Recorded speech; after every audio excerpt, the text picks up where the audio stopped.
Hi hello YouTube subscribers, ఈరోజు మనం గుమ్మడికాయతోనే పులుసు చేసుకుందామా. ఎంతో హెల్దీ అయినది. ఇప్పుడు ప్రాసెస్లోకి వెళ్దాము. ఇది పొట్టు తీసుకోవాలి.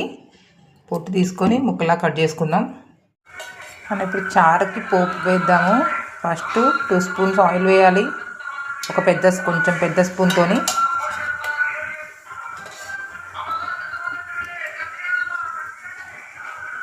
ఫస్ట్ కొన్ని మెంతులు వేద్దాం.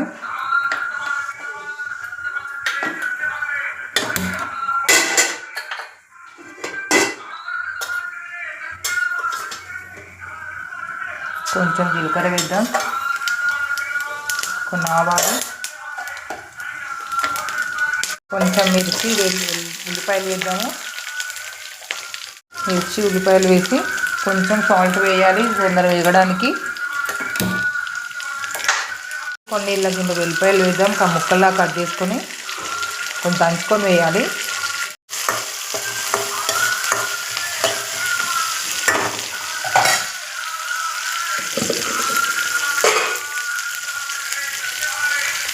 కొంచెం సాల్ట్ వేద్దాం.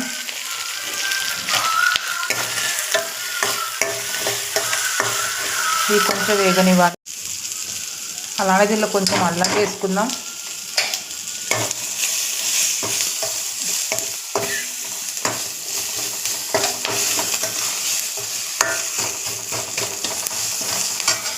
పసుపు వేద్దాం కొంచెం.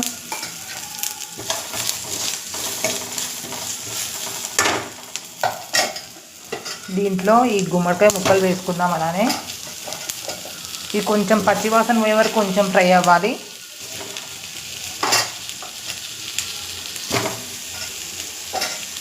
కొంచెం కరివేపాకు వేసుకుందాం. ఈ రెండు కలిపి కొంచెం వేగుతుంది.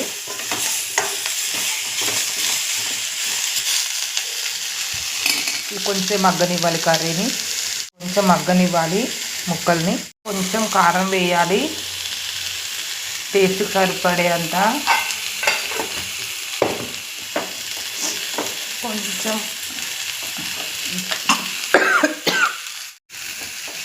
కొంచెం ధనియాల పొడి వేయాలి.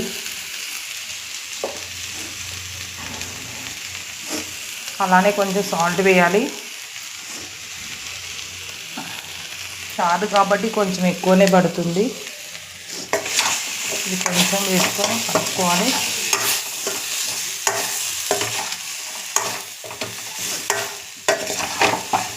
ఇది కొంచెం సేపు ఇట్లా ఈ ముక్కల్ని మగ్గనిస్తే టేస్ట్ పడుతుంది. ఇక మసాలా టేస్ట్ పడుతుంది. కొంచెంసేపు ఇట్లా మగ్గనిస్తే ఈ ఉప్పు కారం అన్ని ముక్కలకు పడుతుంది. కొంచెంసేపు వదిలేయాలి. ముక్కలు వేగాయి. ఇప్పుడు దీంట్లో చింతపండు జ్యూస్ వేసుకుందాం.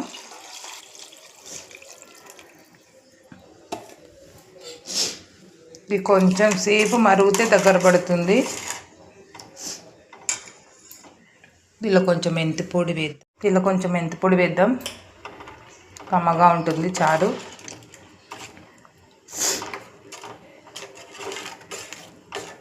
గుమ్మడికాయ పులుసు రెడీ.